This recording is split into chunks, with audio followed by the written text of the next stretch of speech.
नमस्ते दोस्तों, मैं विजय ठक्कर और आप सबका स्वागत करता हूं हमारे एक नए वीडियो में। अभी आज के वीडियो में हम लोग बात करने वाले हैं एक स्विंग ट्रेडिंग स्ट्रैटेजी के बारे में, जो trend following swing trading strategy है।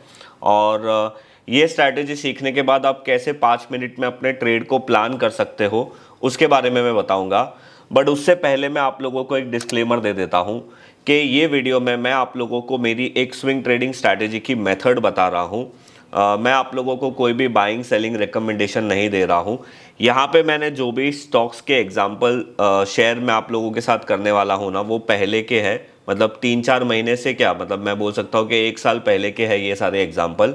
और मैं ये एग्जांपल आप लोगों को इसलिए दिखाऊंगा बिकॉज इसको देख के आप समझ सको कि ये स्ट्रैटेजी एक्चुअली है क्या और ये कैसे वर्क करती है और इसके पीछे का लॉजिक क्या है। अभी आते हैं हम हमारे मेथड के ऊपर, हमारी स्ट्रैटेजी के ऊपर। तो देखो, स्विंग ट्रेडिंग है ना, एक बहुत ही अच्छी स्ट्रैटेजी है बिकॉज ना उसमें आप एक लॉन्ग टर्म के लिए किसी स्टॉक को लेते हो, ना आप किसी स्टॉक को शॉर्ट टर्म के लिए रखते हो, ना आप किसी स्टॉक में जनरली इंट्राडे करते हो। तो स्विंग ट्रेडिंग एक ऐसा स्पॉट है जहाँ पे आप अगर वर्किंग प्रोफेशनल भी हो तो आप इसको अच्छी तरीके से कर सकते हो, अगर आपकी मेथड बराबर हो तो। अभी स्विंग ट्रेडिंग में बहुत सारी टाइप की मेथड होती है। फॉर एग्जांपल, कोई पर्सन ऐसी भी मेथड यूज़ कर सकता है कि अगर भाई स्टॉक डेली टाइम फ्रेम में 20 सिंपल मूविंग एवरेज के ऊपर आएगा तो वो बाय बनेगा, और अगर उसके नीचे जाएगा तो वो सेल बनेगा। उसके बाद उसका स्टॉप लॉस और टारगेट क्या होना चाहिए वो उसके ऊपर डिपेंड करता है। बट मैं आज आप लोगों को जो स्विंग ट्रेडिंग स्ट्रैटेजी बताने वाला हूँ ना, वो basically trend following swing trading strategy है। और इसमें जनरली बाय साइड के ही ज़्यादा ट्रेड हम लोग देखेंगे, सेल साइड के ट्रेड ज़्यादा इसमें नहीं होंगे। अगर आपको सेल साइड के ट्रेड वाले स्विंग ट्रेडिंग स्ट्रैटेजी को करना है तो ये स्ट्रैटेजी का एग्जैक्ट उल्टा कर देना, तो आप लोगों का वो सेल साइड का हो जाएगा। तो अभी देखो, एक अच्छी स्विंग ट्रेडिंग स्ट्रैटेजी के लिए क्या एलिमेंट्स हम लोगों को चाहिए। तो पहले तो सबसे इंपॉर्टेंट ये है कि भाई आपकी एक स्विंग ट्रेडिंग स्ट्रैटेजी होनी चाहिए। दूसरा पॉइंट ये होना चाहिए कि भाई वो स्विंग ट्रेडिंग स्ट्रैटेजी के हिसाब से आपका स्टॉक सिलेक्शन बराबर होना चाहिए। तीसरा और सबसे इंपॉर्टेंट पॉइंट ये है कि भाई आपका एक ट्रेड प्लान होना चाहिए कि आप वो स्टॉक में कैसे एंट्री करोगे, कैसे एग्जिट करोगे, आपका टारगेट क्राइटेरिया क्या है, आपका स्टॉप लॉस क्या है, कब तक आप वो स्टॉक में ट्रेड करोगे, कब तक नहीं करोगे। और चौथा, पोजीशन साइजिंग, रिस्क मैनेजमेंट, जो बहुत ही नॉर्मल चीज़ है, हर स्ट्रैटेजी में होना चाहिए। तो अभी हम लोग स्टेप बाय स्टेप सारी चीज़ों को समझेंगे। सबसे पहले मैं आप लोगों को मेरी ये जो स्विंग ट्रेडिंग स्ट्रैटेजी है ना, उसका आप लोगों को कॉन्सेप्ट शेयर कर देता हूँ कि मैं ये स्विंग ट्रेडिंग स्ट्रैटेजी को क्यों फॉलो करता हूँ और मैं इसे ट्रेंड फॉलोइंग स्ट्रैटेजी क्यों बोलता हूँ। तो देखो, अभी आप लोग जो यहाँ पे स्क्रीन पे देख रहे हो ना, ये बेसिकली मैंने एक ब्लैंक पेज पे एक चीज़ ड्रॉ की है। जो हमारा ये होता है प्राइस और ये डाउन साइड में हमारा है टाइम। अभी जनरली अगर आप किसी स्टॉक में स्विंग ट्रेडिंग स्ट्रैटेजी फॉलो करना चाहते हो तो वो स्टॉक का मतलब, अगर आप बाय करना चाहते हो स्पेशली वो स्टॉक में, और स्विंग ट्रेड आपके बाय वाले हैं, तो वो स्टॉक का अप ट्रेंड में होना बहुत ज़्यादा ज़रूरी है। और किसी भी स्टॉक का अप ट्रेंड में होने के लिए आप लोगों को क्या चाहिए कि भाई वो स्टॉक या तो मल्टी ईयर ब्रेकआउट कर रहा हो, या तो ऑल टाइम हाई के पास ट्रेड कर रहा हो, या तो फिर वो 52 वीक हाई के पास ट्रेड कर रहा हो। अभी एक एग्जाम्पल समझाने के लिए मैं आप लोगों को बताता हूँ। फॉर एग्जाम्पल देखो, यहाँ पे समझो ये एक स्टॉक है, इसका नाम हम लोग रख लेते हैं ABC लिमिटेड। अब आप ये ऐसा समझो कि ये स्टॉक ने 2015 में यहाँ पे एक हाई बनाया था, उसके बाद ये कंटिन्यूसली गिरा और वापस से बहुत सालों बाद 2025 में यहाँ पे वो फाइनली ब्रेकआउट कर रहा है। तो अभी इसका मतलब क्या है कि भाई 2015 में जो स्टॉक ने एक हाई बनाया था, ये नंबर भी हम लोग चलो 100 का रख लेते हैं आप लोगों की बेटर अंडरस्टैंडिंग के लिए। और 2025 में ये स्टॉक अपने 100 रुपीज़ के नंबर को ब्रेक कर रहा है। तो इसका मतलब क्या है कि यहाँ पे एक मल्टी ईयर ब्रेकआउट हो रहा है। और आप अगर मेरे संडे वाले वीडियो देखते हो तो आप लोगों को आइडिया होगा कि भाई मल्टी ईयर ब्रेकआउट के बाद ये जो रेंज होती है, आप वो रेंज को अपसाइड में लगाओगे तो उतना वो स्टॉक के ऊपर जाने की पॉसिबिलिटी होती है। और यहाँ पे समझो 100 के बाद उसने जो भी लो मारा था, फॉर एग्जांपल यहाँ पे समझो 60 रुपीज़ का रेंज है, तो पॉसिबिलिटी ये है कि भाई स्टॉक ऊपर में 160 रुपीज़ तक जा सकता है बिकॉज 100 + 60। तो ये नॉर्मली शॉर्ट टर्म की मेथड होती है। बट अभी देखो, यहाँ पे अगर ये स्टॉक 100 से 60 जाएगा तो ये स्टॉक स्ट्रेट ऐसा तो नहीं जाने वाला है, राइट। ये स्टॉक अप ट्रेंड में तो है, बट इसकी जो रैली है वो स्ट्रेट 90 डिग्री नहीं होती है। ये स्टॉक कैसे जाता है, थोड़ा ऊपर जाएगा, फिर थोड़ा पुल बैक करेगा, फिर वापस ऊपर जाएगा, फिर थोड़ा पुल बैक करेगा, फिर ऊपर जाएगा, फिर पुल बैक करेगा और फिर ऊपर जाएगा। तो शायद 4 बार पुल बैक करे, 5 बार पुल बैक करे, 6 बार पुल बैक करे, या ऐसा भी हो सकता है कि थोड़े टाइम पुल बैक करने के बाद वो अपना वापस से स्विंग जो लो है वो ब्रेक करके वापस से ख़राब हो जाए। बट एक चीज़ श्योर है कि ये स्टॉक 100 से 160 तक एकदम वन साइड नहीं जाता है, multiple higher high higher lows बनाते जाता है। और यही वाला जो एरिया है ना, यही वाला हमारे लिए इम्पॉर्टेंट है, हमारे स्विंग ट्रेडिंग मेथड के लिए। बिकॉज एज अ ट्रेडर मुझे यहाँ पे 100 पे बाय नहीं करना है और मुझे 160 तक वेट नहीं करना है। मैं एक स्विंग ट्रेडर हूँ और मेरा इंटरेस्ट ये है कि भाई मैं 100 से 160 तक अगर मुझे मल्टीपल टाइम ट्रेड अपॉर्चुनिटी मिलेगी तो मैं ये ट्रेड करूँगा, और ये जो स्विंग हाइज़ है उसको अपनी ट्रेड अपॉर्चुनिटी के तरीके से यूज़ करूँगा। तो देखो, मैंने आप लोगों को अभी शॉर्ट में स्विंग ट्रेडिंग का जो ट्रेंड फॉलोइंग वाली स्विंग ट्रेडिंग है उसका मैंने आप लोगों को कॉन्सेप्ट समझा दिया है। अब इसके अंदर बहुत सारी चीज़ें होती है कि भाई हम हमारा ट्रेड प्लान कैसे करें, हमारी एंट्री, हमारा स्टॉप लॉस कैसे करें। तो मैं आप लोगों को मेरा वाला तरीका बता देता हूँ। आप इसमें और सारी चीज़ें और अच्छी तरीके से मॉडिफाई कर सकते हो, अपने हिसाब से आपको जो ठीक लगे वो कर सकते हो। आप इसके अंदर एक आधा इंडिकेटर भी ऐड कर सकते हो अपनी एंट्री एग्जिट को डिसाइड करने के लिए। बट मैं क्या करता हूँ वो आप लोगों को बताता हूँ। तो देखो, जैसे ही मैंने आप लोगों को यहाँ पे बताया कि भाई कोई भी स्टॉक हम लोग सिलेक्ट करते हैं, मेरा क्राइटेरिया ये है कि उसके अंदर 52 वीक हाई या फिर मल्टी ईयर ब्रेकआउट होना चाहिए। तो ये वाले एग्जाम्पल में यहाँ पे हो रहा था, और यहाँ पे मैं अभी आप लोगों को जो एग्जाम्पल बता रहा हूँ पीएफसी। तो देखो, पीएफसी का जो मल्टी ईयर रेजिस्टेंस है वो 2010-2011 में था 145 पे। उसने 2023 और 2024 के मिड में यहाँ पे 145 पे ब्रेकआउट किया था। अगर आप देखोगे 145 से ये स्टॉक ऑलमोस्ट 40 रुपीज़ नीचे गया था। तो इसका जो अपसाइड पॉसिबिलिटी अगर रेंज कैलकुलेशन मेथड के हिसाब से निकाले तो 263, 280 या 300 आ रहा था। बट ये देखो, ये स्टॉक 365 तक गया। अब ये क्यों 365 तक गया? क्योंकि वो टाइम पे ये सेक्टर भी अच्छा था, गवर्नमेंट स्पेंडिंग भी ज़्यादा थी, और ये सेक्टर के अंदर जितने भी सारे स्टॉक थे वो चल रहे थे, as well as market conditions भी बहुत अच्छी थी। बट अभी हम लोगों को इसमें स्विंग ट्रेडिंग कैसे करना है, तो आप यहाँ पे देखो, आप लोगों को मल्टीपल अपॉर्चुनिटीज़ मिलती है। जब जैसे इसका क्या है ना, बेसिकली स्टॉक सिलेक्शन का क्राइटेरिया आपका वीकली और मंथली में रहेगा, पर ट्रेड प्लान का जो क्राइटेरिया है, ट्रेड प्लान करने के लिए आप लोगों को डेली टाइम फ्रेम पे देखना पड़ेगा। तो जैसे एक बार आपने स्टॉक सिलेक्शन कर लिया मंथली या वीकली टाइम फ्रेम पे, आपको बड़ा पिक्चर पता चल गया कि भाई आने वाले टाइम में ये स्टॉक की प्रोबेबिलिटी अप ट्रेंड में रहने की ज़्यादा है। तो आप लोगों को डेली टाइम फ्रेम में आना है, और जैसे स्टॉक अपना प्रीवियस स्विंग हाई ब्रेक करता है, जैसे मैंने यहाँ पे ऑलरेडी मार्क करके रखा है, वैसे आप लोगों को स्विंग ट्रेड इनिशिएट करना है।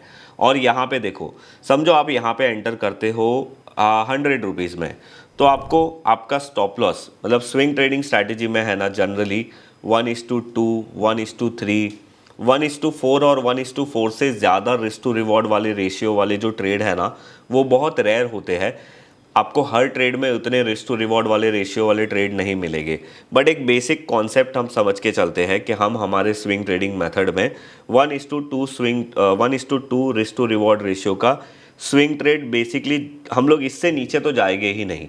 तो अगर आप समझो यहाँ पे 100 रुपीज़ में अपना ट्रेड बाय इनिशिएट करते हो या एंटर करते हो, तो आपका स्टॉप लॉस होना चाहिए 100 माइनस 2% या फिर 3%। 1% बहुत छोटा हो जाएगा। और आपका जो टारगेट है, अगर आप 2% का स्टॉप लॉस रखते हो तो आपका टारगेट 4% आ जाएगा। अगर आप 3% का स्टॉप लॉस रखते हो तो आपका टारगेट 6% आ जाएगा। 1% का मैं सजेस्ट नहीं करूँगा, बिकॉज बहुत ही छोटा स्टॉप लॉस हो जाता है और मल्टीपल टाइम फ्रेम में आपका स्टॉप लॉस हिट होने की प्रोबेबिलिटी ज़्यादा होती है। तो देखो, यहाँ पे 145 से 365 के बीच में आपको 1, 2, 3, 4, 5, मतलब 5-6 अपॉर्चुनिटी आपको पीएफसी में मिल गई। उसी तरीके से मैं और एक आप लोगों को एग्जांपल बताता हूँ। ये है बीएससी का चार्ट। बीएससी ने अपना मल्टी ईयर ब्रेकआउट जो है वो 1046 में किया था। ये स्प्लिट होने के पहले की प्राइस का डेटा है, इसीलिए मैंने आप लोगों को बोला मैं आप लोगों को जो एग्जांपल दिखाऊंगा वो पुराने रहेंगे। और इसने जो अपना ब्रेकआउट है वो यहाँ पे 2022 वाला ऑलमोस्ट 2024 में किया था। और देखो 1046 से ऑलमोस्ट ये 2500 तक चला गया जब भी मैंने ये एग्जांपल लिया था। बट अभी यहाँ पे स्टॉक सिलेक्शन के लिए मंथली और वीकली टाइम फ्रेम देखना क्यों ज़रूरी है? बिकॉज आप लोगों को लॉन्ग टर्म ट्रेंड पता चलेगा स्टॉक का क्या है। अगर समझो स्टॉक का लॉन्ग टर्म ट्रेंड मतलब मंथली और वीकली में उसका ट्रेंड बुलिश है, तो आप मुझे बताओ कि क्या प्रोबेबिलिटी है कि उसका स्टॉक का जो ट्रेंड है वो डेली में भी बुलिश ही होगा? तो ऑब्वियसली उसकी प्रोबेबिलिटी ज़्यादा है ना कि अगर लॉन्गर टर्म फ्रेम में चार्ट बुलिश है तो शॉर्टर टाइम फ्रेम के चार्ट में भी उसका जो ट्रेंड है वो बुलिश ही रहेगा। तो देखो बीएससी में भी आपको मल्टीपल अपॉर्चुनिटीज़ यहाँ पे दिखेगी। यहाँ पे एक अपॉर्चुनिटी दिखी, फिर दूसरी यहाँ पे, तीसरी यहाँ पे, चौथी यहाँ पे। तो इस तरीके से आप लोगों को स्विंग ट्रेड करना है। और आप एक चीज़ नोटिस करना, मैंने ये जो लाइन है ना, ये मैंने एग्जैक्ट हाई पे नहीं बनाई है, मैंने स्विंग हाई पे बनाई है। मतलब जहाँ पे प्राइस हाई गया था और क्लोज हुआ था, स्विंग हाई क्लोज, वहाँ पे मैंने बनाई है। तो यहाँ पे भी अगर आप यहाँ पे एंट्री करते हो तो समझो आपने 2% का स्टॉप लॉस लिया है, तो आप 4% का टारगेट इनिशिएट करके एक ट्रेड ले सकते हो स्विंग ट्रेडिंग की। तो मेरा बोलने का ये मतलब है कि अगर बीएससी 1046 से 2500 तक जाएगा तो आप लोगों को ये ड्यूरेशन में मल्टीपल स्विंग ट्रेडिंग की अपॉर्चुनिटी मिलेगी। जैसे ये केस में 1 2 3 4 तो अपॉर्चुनिटीज़ हम लोगों को मिली ही है। अभी देखो ये वाली स्ट्रैटेजी में आपका जो स्टॉक सिलेक्शन का मेथड है वो बहुत ही ज़्यादा स्ट्रॉन्ग होना चाहिए। बिकॉज अगर आपने गलत स्टॉक को सिलेक्ट किया और गलत स्टॉक में ये स्विंग ट्रेडिंग स्ट्रैटेजी अप्लाई की तो ये स्ट्रैटेजी फेल ही होगी। गलत का मतलब ये है कि समझो कोई ऐसा स्टॉक जो स्ट्रॉन्ग नहीं है, वीक है, और आप उसमें ये स्ट्रैटेजी अप्लाई करते हो तो ऑब्वियसली आपका स्टॉप लॉस हिट होने का चांसेस ज़्यादा है। अभी बात करते हैं भाई पोजीशन साइजिंग और रिस्क मैनेजमेंट आप लोगों को क्या रखना चाहिए। रिस्क मैनेजमेंट के बारे में तो मैंने आप लोगों को बता दिया कि अगर आप 1 रुपीज़ का रिस्क लेते हो तो 2 रुपीज़ का आपको मिनिमम रिवॉर्ड लेना चाहिए। पोजीशन साइजिंग के बारे में बता दूं, फॉर एग्जांपल समझो आपके पास कैपिटल 2 लाख रुपया है, तो आप यहाँ पे अगर ज़्यादा कंजर्वेटिव रहना चाहते हो तो आप उसको 4 स्टॉक में डिवाइड कर दो, तो आप 4 अलग अलग स्टॉक में 4 टाइम अपना स्विंग ट्रेड ले सकते हो। अगर आप ज़्यादा कॉन्सेंट्रेटेड करना चाहते हो तो आप वो कैपिटल में सिर्फ 2 ही ट्रेड लीजिए, मतलब एक कोई दूसरा स्टॉक और एक कोई दूसरा स्टॉक, उस तरीके से 2 ट्रेड ले सकते हो। इस तरीके से आप अपनी पोजीशन साइजिंग को डिवाइड कर सकते हो। ये टोटली डिपेंड करता है कि आप कितने ज़्यादा रिस्क लेना चाहते हो या कितना कम रिस्क लेना चाहते हो, सबके लिए ये अलग अलग होता है। अभी बात करते हैं कि ये स्ट्रैटेजी कब काम नहीं करेगी। मैंने आपको इसके पॉजिटिविटी पॉइंट्स तो बता दिए, पॉजिटिव पॉइंट्स तो बता दिए, बट इसके नेगेटिव पॉइंट्स भी आप लोगों को सुनना बहुत ज़रूरी है। देखो ये स्ट्रैटेजी तब काम नहीं करेगी जब समझो ये बीएससी के एग्जांपल में ही हम लोग ले लेते हैं। समझो ये बीएससी का स्टॉक ऊपर से वापस से नीचे आके इसने अपना नियरेस्ट स्विंग लो ब्रेक कर दिया, तो ऑब्वियसली ये स्ट्रैटेजी काम नहीं करेगी। क्यों? क्योंकि यहाँ पे जो स्टॉक का अप ट्रेंड में रहना ज़रूरी था वो स्टॉक अभी डाउन ट्रेंड में जा सकता है क्योंकि उसने अपना नियरेस्ट स्विंग लो ब्रेक कर दिया है।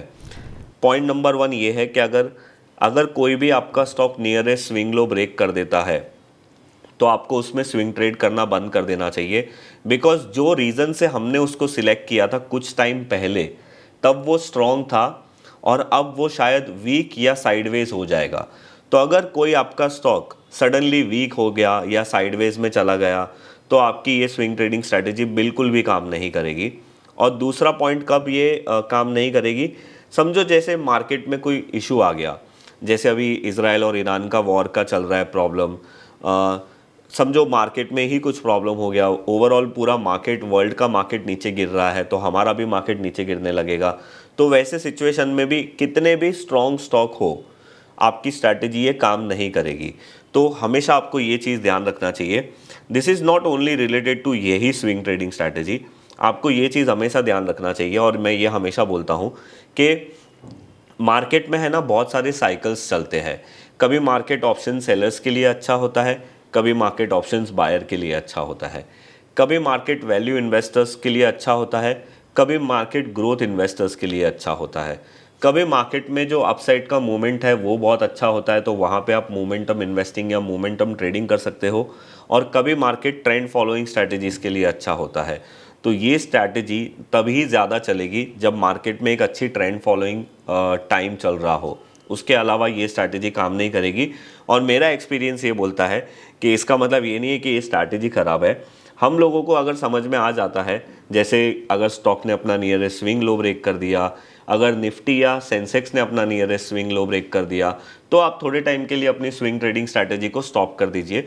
वापस से मार्केट स्ट्रांग हो जाएगा, वो टाइम पे आप वापस से अपनी स्ट्रैटेजी स्टार्ट कर सकते हो अपने नए स्टॉक को सिलेक्ट करने के बाद। तो ये एक पूरा स्विंग ट्रेडिंग स्ट्रैटेजी है जिसको आप अगर प्रॉपर सीख लो तो 5 मिनट में एग्जीक्यूट कर सकते हो ऑन अ डेली बेसिस। यही मुझे आप लोगों को समझानी थी।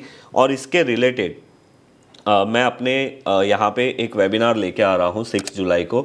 उसके अंदर मैं आप लोगों को यही स्विंग ट्रेडिंग स्ट्रैटेजी सिखाने वाला हूँ।